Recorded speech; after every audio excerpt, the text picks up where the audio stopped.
equate that to the way that a group of untrained 8-year-olds might play soccer.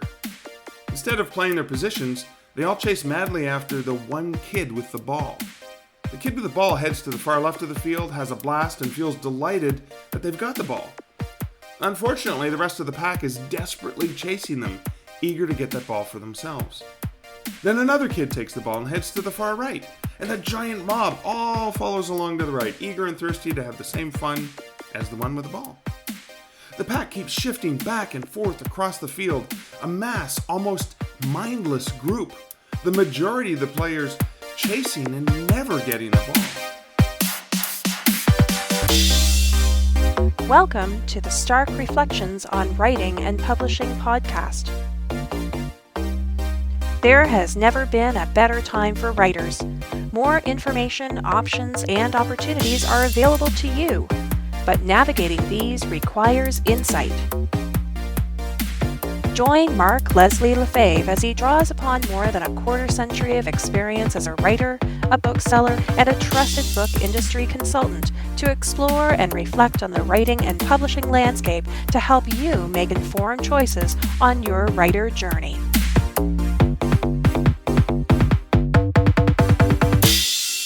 Hello, Reflectives, and welcome to episode 246 of the Stark Reflections podcast. This is your host, Mark Leslie Lefebvre. Today's episode is going to be another solo one. I'm going to be talking about 4 of the publishing pitfalls that authors can get into. It's kind of related to something going on that I'll share in my personal update, as well as the word from this episode's sponsor. This episode is sponsored by Publishing Pitfalls for Authors, which is one of the many books you can get in a StoryBundle as the 2022 Write Stuff bundle on StoryBundle.com, and you can find that at StoryBundle.com/writing. And the Write Stuff bundle is curated by Kristine Kathryn Rusch. In the 21st century, the writing world changes daily. New tech, new ways to promote, new ways to think about publishing. One thing that doesn't change, how to tell good stories. The other thing that doesn't change, the difficulties of living the writing life. In the Write Stuff bundle for 2022, we have all of these topics covered, from how to live the writing life to the greatest tech. Now, this bundle includes Publishing Pitfalls for Author by myself, Writing Craft Volume 1 by DeAnna Knippling, Domesticate Your Badgers, Become a Better Writer Through Deliberate Practice by Michael W. Lucas, A Freelancer's Survival Guide to Starting Your Own Business by Kristine Kathryn Rusch, Free Your Inner Nonfiction Writer, Educate, Influence, and Entertain Your Readers by Johanna Rothman, Create a Character Clinic, a step-by-step course in creating deeper, better fictional people by Lisle, Do Quit Your Day Job, Adventures in Dumping the 9-to-5 and Embracing Your Creative Future by Christina F. York, Artificial Intelligence, Blockchain, and Virtual Worlds by Joanna Penn, A Writer Prepares by Lawrence Block, and the pop-up series of Clean First Draft Writing, which is an online course by Dean Wesley Smith. So this story bundle, which is sort of a pay what you can, pay what you want, pay whatever you want, and get the first 4 books that I mentioned here. If you pay at least $20, you get those 4 books plus another 5. So that's a total of 9 books plus the online course pop-up series. That's all delivered by StoryBundle. And again, you can check that out, and it includes Publishing Pitfalls for Authors, and I'm reading from 4 of the chapters in that book in this episode. And you can find that over at StoryBundle.com/writing. But the bundle ends in about 20 days. So it's basically starting the end of April, and before the end of May, it will no longer be available. And now to a bit of a personal update. So I am still up in Lefebvre, Ontario, 5 hours north of home. My mom's still in the hospital, still has water on her lungs, having trouble breathing. It's not getting better. It's not getting worse, but it's not getting better. But it's been 22 days that she's been in the hospital. Thank God I live in Ontario, Canada, and that this hospital stay hasn't bankrupted me. Thank God for the awesome healthcare we have in Canada. Thank God for my supportive friends and family. And thanks to all of you who have messaged me, left me comments. Recently, Stanley B. Trice via a lovely message via Patreon. Thank you, Stanley. Connor Wheatley over on Twitter as well. Thank you for the kind words. And so many of my friends and family. Liz came up for a couple days, rented a car to come up and spend some time with me and help me sort some things out, because there's lots of things to sort out. And yeah, the staff at the hospital, the nurses, the doctors, the support staff, all amazing. I'm so appreciative. And again, we are in a global pandemic. My mom's in the respiratory ward, so this is the ward where all the COVID patients are. And that's got to be tough for all of the staff as well. But I'm here in Levac, and I've been here for almost the full month. I do have to travel again. I'm going to Pikes Peak Writers Conference next week. I get into Colorado on the 28th of April, so I have to get myself back home so I can get myself to the Toronto Pearson Airport and get to Pikes Peak. I was actually invited to do one of the keynote talks on Saturday. Unfortunately, Robert Crace, who's an amazing New York Times bestselling thriller author, is not able to attend, and he was supposed to be one of the keynotes. So I'm honored that I get to do the Saturday dinner keynote. I'm looking forward to that. All best thoughts to Bob and to his family, but I'll be there, so I may as well pinch hit for him, which again is an honor to even be in the same room with someone as awesome as that. And again, Jane Friedman is one of the other keynote speakers, so I'm honored to be in such amazing company. But yeah, it's been weird. This last month has just been a bizarre, weird time suck in terms of doing all of the things that I have to do. I'm in the process, again, I'm so grateful for Draft to Digital, working with amazing people there. In the process of hiring for the open position. And later today, I'm recording this early on Thursday, the 21st. We've already done an interview. We've got, let me see, I think 6 more interviews to do today, because we really need to make a decision. We're close to 100 applicants for this position. And probably easily 30 to 40 of them had everything we were looking for, or enough of what we were looking for. Narrowing that down to a very short list of the best of the best candidates is where we are, and it's tough. I don't like being in this position where there's a lot of amazing people, and I can only say yes to one of them. That's never a fun place to be, but I'm so looking forward to bringing whoever ends up coming on board and getting through that process. Appreciative of the support of Dan Wood, my boss and friend, who is helping me with the curation and the interviews, etc. And yeah, it's just been weird that I haven't gotten so many things done. I've fallen behind on so many things, so I'm just kind of doing the bare minimum. But the one thing I promise to you, dear awesome listener, is I have not missed a single week of this podcast, even if I have to not do the interviews I have in the can, even if it means just doing another solo episode. And I'm not going to apologize that it's any lesser of the content, because I think the content is great. I specifically picked this content because it was easier for me to just go with this than it is to go in, re-listen to a full 45-minute interview, edit it, make the show notes, etc. That just takes hours of time. And recording the stuff that I did only took about 40 minutes total. So that is something I had time for, getting up really early. But yeah, I don't want to miss this, regardless of what's going on. This is an important commitment. It's kind of like that, Seinfeld had that writing a joke every single day, and he didn't want to break the streak. Well, this is the streak. It's been going on for 5 years now, and I haven't missed a single episode, even if some of them are shorter. So that's kind of cool. And I do want to say a special thank you to new patron, Edwin Downward. You've probably heard Edwin's name regularly on the show because Edwin regularly comments on Twitter, which I love. Thank you, Edwin, for your ongoing comments, because it really helps remind me that I'm not doing this alone, that there people are listening and paying attention to and reflecting on the things that they've learned. And I love that Edwin has continued to do that. And Edwin, thank you so much, not only for that support over on Twitter, but for your support as a patron. You've joined a team of patrons who support this podcast over at patreon.com/starkreflections. Welcome to the team, Edwin. Now, speaking of patrons, because this has been an odd month, an unexpected month, I did not get a chance to do the reflective roundtable. We'll see. There's still some time left in the month. If I'm able to set up and schedule something for the end of the month where we can hang out. If I don't do that, I will make it up to my patrons by doing something else. And I haven't figured that out yet, but we'll figure something out. So that's it for the introductory blather from this podcast.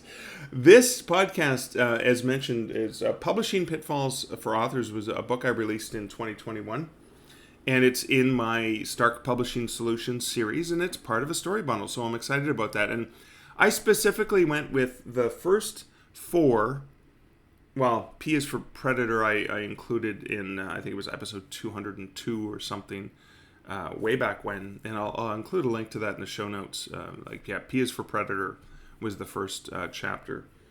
And, this would be sort of the first 4 after that, the first 4 publishing, P's of Publishing Pitfalls. They are pace, pack, packaging, and paralysis. These are 4 of the P's of the Publishing Pitfalls. It explains what they are and potentially offers you some solutions on how you can navigate around those pitfalls. I hope you enjoyed this episode. Thank you so much for listening. There will not be a post main content reflection because, it's just me talking anyways. And the whole content is my reflection on these 4 P's of the Publishing Pitfalls. So, without further ado, let's get into the main content for this episode.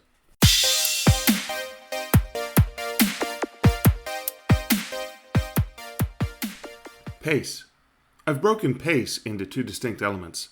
The first is the pace with respect to a combination of writing speed and rapid release strategies.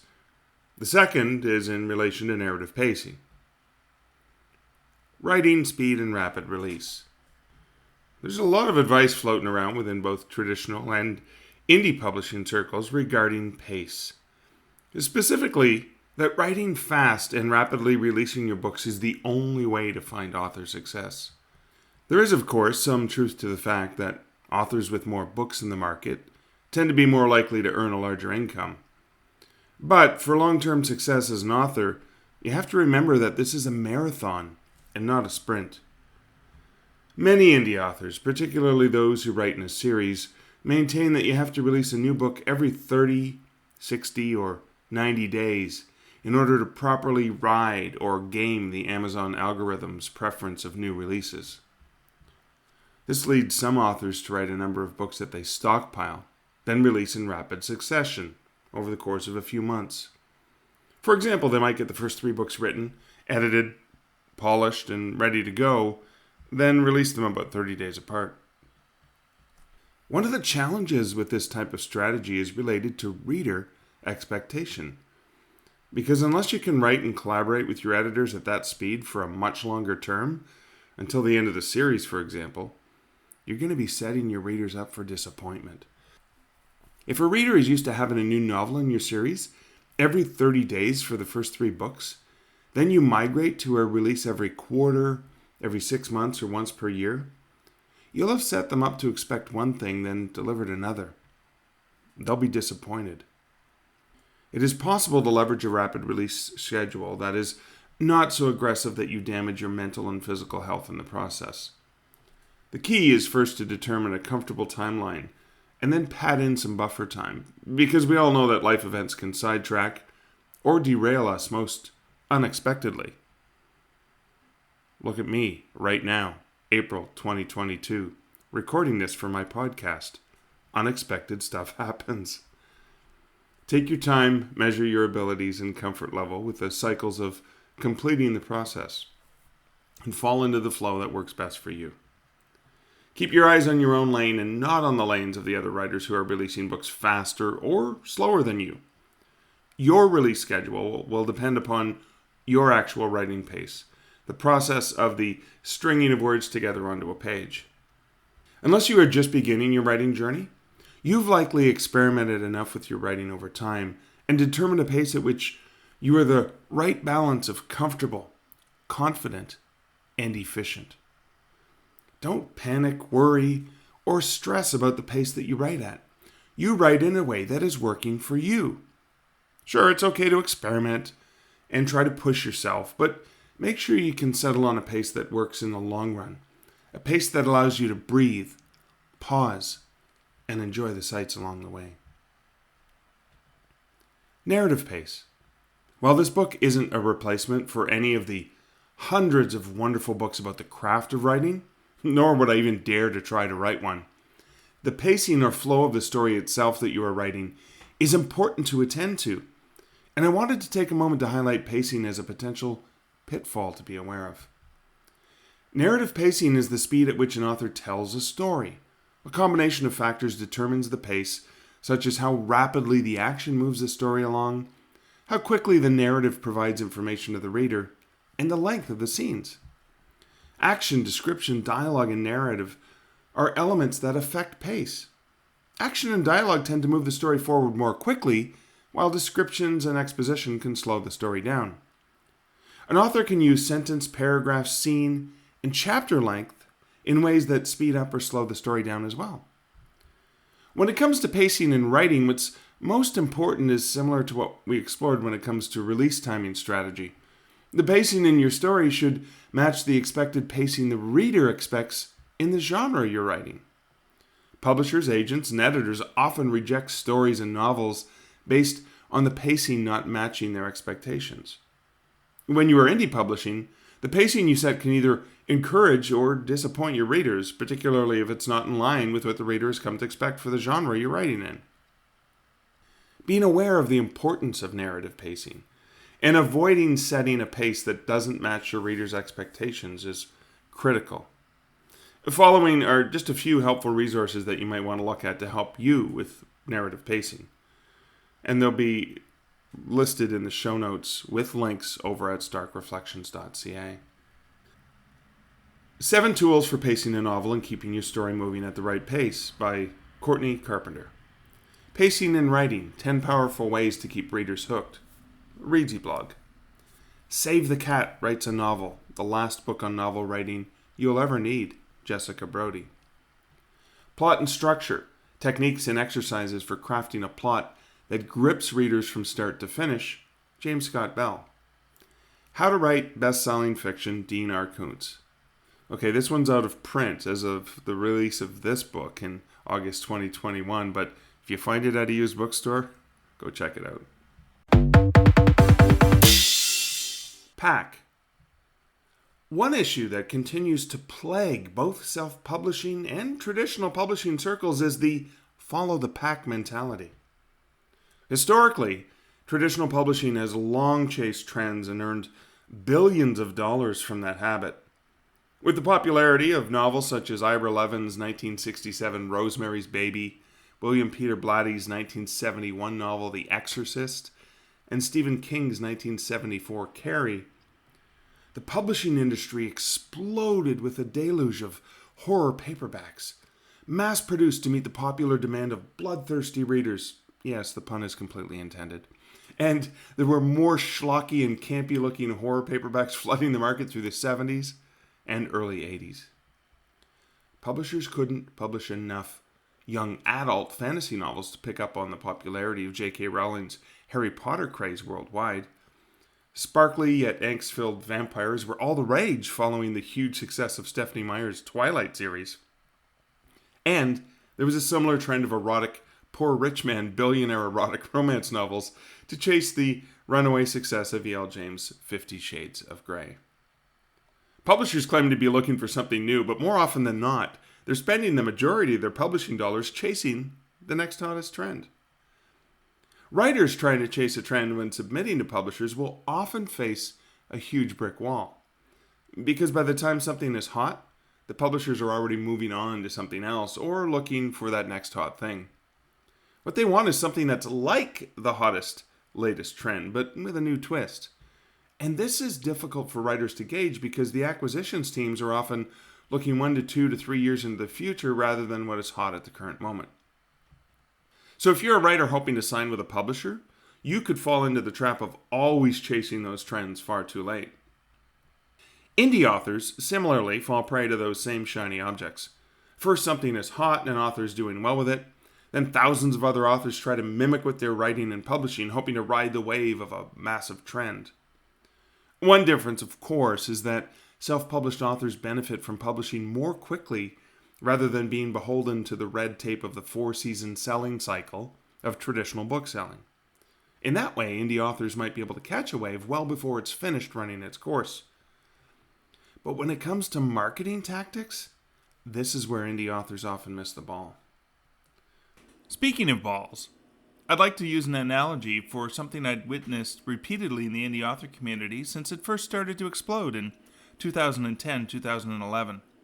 One or two authors do something new and remarkably innovative that allows their book or books to explode onto the bestseller lists, earning them unprecedented amounts of sales and money. That author then generously shares what they did, and the community clamors to mimic those tactics. Some of the earlier followers might catch enough of a benefit from being on the scene in time to pick up their own thrilling action. But the majority of other authors are madly chasing after that trend in the hopes of seeing similar success. I equate that to the way that a group of untrained 8-year-olds might play soccer. Instead of playing their positions, they all chase madly after the one kid with the ball. The kid with the ball heads to the far left of the field, has a blast, and feels delighted that they've got the ball. Unfortunately, the rest of the pack is desperately chasing them, eager to get that ball for themselves. Then another kid takes the ball and heads to the far right, and the giant mob all follows along to the right, eager and thirsty to have the same fun as the one with the ball. The pack keeps shifting back and forth across the field, a mass, almost mindless group, the majority of the players chasing and never getting the ball. Meanwhile, 1 or 2 of the kids have all the fun and win at this game that looks virtually nothing like the sport it's supposed to be. There was a time when everyone was rushing to create a MySpace page, a Twitter account, or a Facebook profile. In mid-2021, it seems like every author is part of the stampede to figure out how TikTok can make them an overnight sensation. And so much time, energy, and enthusiasm are spent chasing down these tactics rather than focusing on the core basics of writing or focused marketing strategies. In most cases, if you do nothing but chase these trends after the fact, you're one of those kids chasing the kid with the ball. Yes, there are trends within the hottest genres, and there are unique opportunities when it comes to marketing, but make sure you don't lose focus on your position within the writing and publishing sphere, and that you're constantly playing to your individual strengths and following your unique path. Trends will come and go. Things that are hot will change and morph. If you're expending energy chasing the pack, you'll always be chasing the pack. But if you play your position, you'll likely be exactly where that ball is heading at one time or another. Then you'll be the one in control of it, instead of blindly following the pack to and fro. Packaging. You can have the best book written, edited, and polished to perfection, and ideal for your target readers to rave about. But if you don't have the right packaging, you might fail to bring in the right readers. In other words, your cover and the description for your book need to not only be professional and align with the expectations of the market, but they need to resonate with your ideal audience. People judge books by their covers. No, it's not fair, but it is human nature. And it's something you not only need to accept, but to embrace. The majority of authors should not ever design their own covers. Yes, you might be the exception, but chances are you're not. If you do demonstrate talent in that area, you might just be falling prey to the cognitive bias of illusory superiority. This is a common human condition where a person overestimates their own qualities and abilities in relation to the abilities of other people. They default to assumptions that they are better than average. This results in the difficulty of being able to step back and see that their cover, for example, is not as great as they perceive. So how can you step back? Here are just a few suggestions of things to consider or do that might help you see if you are fooling yourself. Do you have a degree in graphic design? Have you ever worked for a publisher as a book cover designer, or do you have extensive experience studying the market and genre? Print out the cover you created and take it to a bookstore or library. Hold it up next to the other books in your genre. Does it look like it belongs? It does not need to look the same, but it should look like it belongs. Ask other readers, not authors, readers of your genre. Be open to their constructive criticism. A book cover, of course, doesn't just need to look professional, but it needs to be aligned with the look and feel that is popular and understood by the ideal readers. Within the genre of romance, for example, there are distinct types of covers for different subgenres. A contemporary romance novel and a Regency romance have distinctive covers. So too will a paranormal romance and a romantic comedy, or an erotic romance and a romantic suspense novel, or inspirational romance versus steamy romance. You may not care about any of the differences, subtle or not, within subgenres, but your future potential readers do care. Your book cover needs to appeal not just to the high-level genre itself, but to the readers of the subgenre or niche. And your books, whether they are in a series or standalone books, will benefit from a common look and feel of you and your author brand. This can be challenging if you write in different genres or work with more than one publisher, but the cover should clearly indicate to the reader what that book is going to contain. The second thing that consumers look at is the book's description, sometimes referred to as the blurb or the sales copy. Thinking of it as sales copy is a good idea. The job of that description is to convince the reader to click on the buy button when they are browsing online, or to bring your book up to the checkout desk when they are browsing in a physical store or library. If the cover's job is to capture their attention or hook their interest, the blurb's job is to set that hook firmly so you can reel them in to have to read the book. Before wasting any money on marketing, it's important to have invested the right time, resources, and money into your book's cover and description. There are plenty of services on the market available for both, and you would be well advised to investigate and research which ones might work best for you. Sometimes price can also be a factor in packaging, so pay attention to ensure your pricing is aligned to match reader expectations. If it's too high or too low, you'll be giving the potential reader an excuse not to make that purchase. There's more about that under pricing, which I guess suppose in this podcast you're not going to get. Sorry, guess that was a bit of a teaser. Haha. Paralysis. It's important to gather information, learn, and break down data related to solid business decisions about your writing. Whether it's making calculations to decide which of the multitude of ideas you have that might be best to write, based on which genres are the hottest at the moment, or determining how effective different marketing strategies and tactics might be, analysis is paramount. But be careful that you don't end up suffering from analysis paralysis. Analysis paralysis happens when overanalyzing or overthinking a situation results in the lack of forward motion. The fear of making the wrong decision, or more likely, not making the optimum or superior of all possible decisions, prevents any action, resulting in paralysis. This can happen when you're trying to determine a significant plot decision or a key turning point in something you're writing, or it can happen when trying to make a business decision regarding your author journey. While carefully planning and thoughtful decisions are necessary for a successful author career, it's beneficial to recognize when you're suffering from this ailment. It can start with noticing what's happening.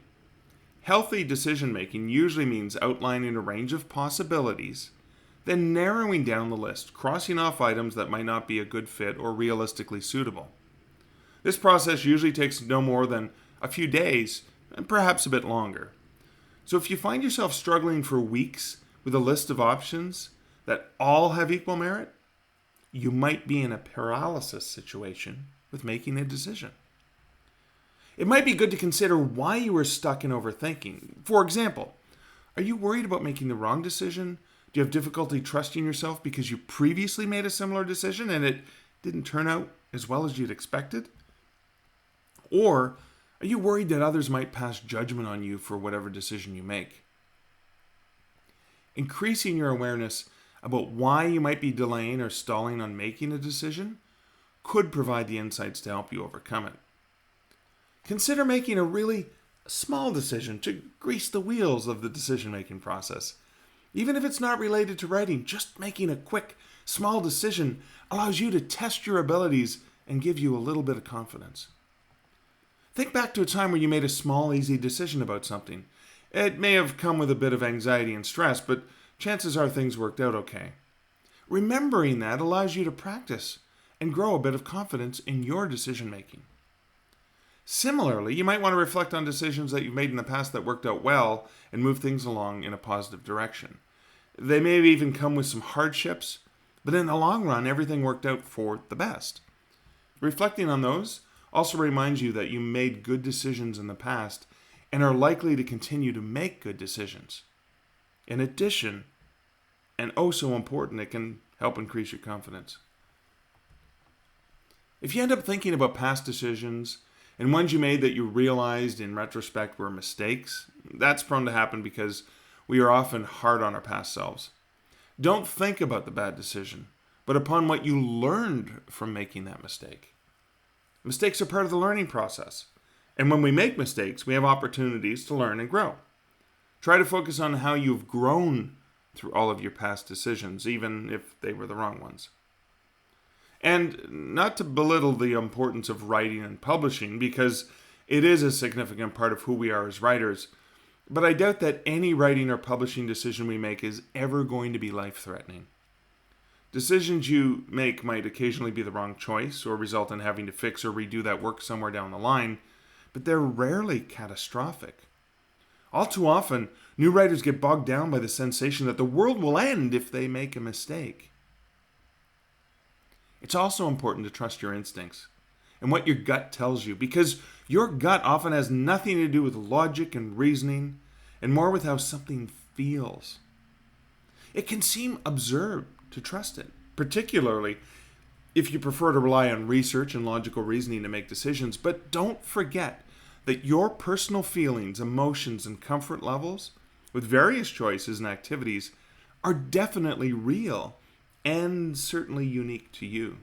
It's crucial never to lose faith in yourself and how your emotions can often help guide you to decide what feels right to you. Finally, one of the biggest challenges is facing numerous decisions that might all feel right to different degrees. Logistically, they may all offer varying degrees of the right results. You might be stuck because you're worried about not choosing the optimal one in front of you. Continuing to focus and dwell on the best of the best, or the least bad of the bad, can be exhausting and leads to more frustration and angst. Acknowledge that you might never come to the one right solution. Instead, realize that you might never know what the ultimate answer is. Take a single minute to decide the one that feels the best, the most natural, and then accept what you've decided. Recognize that whatever it is you chose might not be perfect and might have flaws and might lead to other decisions or difficulties along the way, but also recognize that you've made decisions before, you've worked through choices before, and you've made it this far.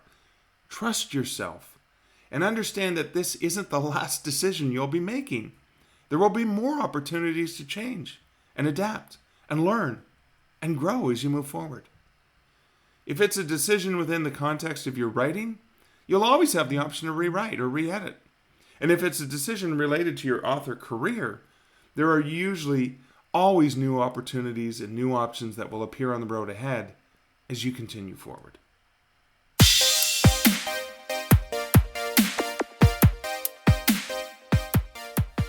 Well, that's it for episode 246. Thanks for joining me. Love to be in your ear, in your mind, in your heart. Okay, that's getting a little bit too wishy-washy, but I do love the fact that you're listening to the podcast. If you want to support the podcast, you do have, of course, the patreon.com/starkreflections, but you can comment over on social media. You can reach out via Twitter. I'm at Mark Leslie. You can comment on any of the episodes over at starkreflections.ca. One of the best ways that you can support me is either leaving a review of the podcast on the podcatcher of your choosing, or better yet, share this podcast with someone that you think would find value in these Stark Reflections. So until next week and next episode, this is Mark Leslie Lefebvre wishing you great writing and good Stark Reflections. Thank you for listening to the Stark Reflections podcast. You can find show notes for each episode at starkreflections.ca.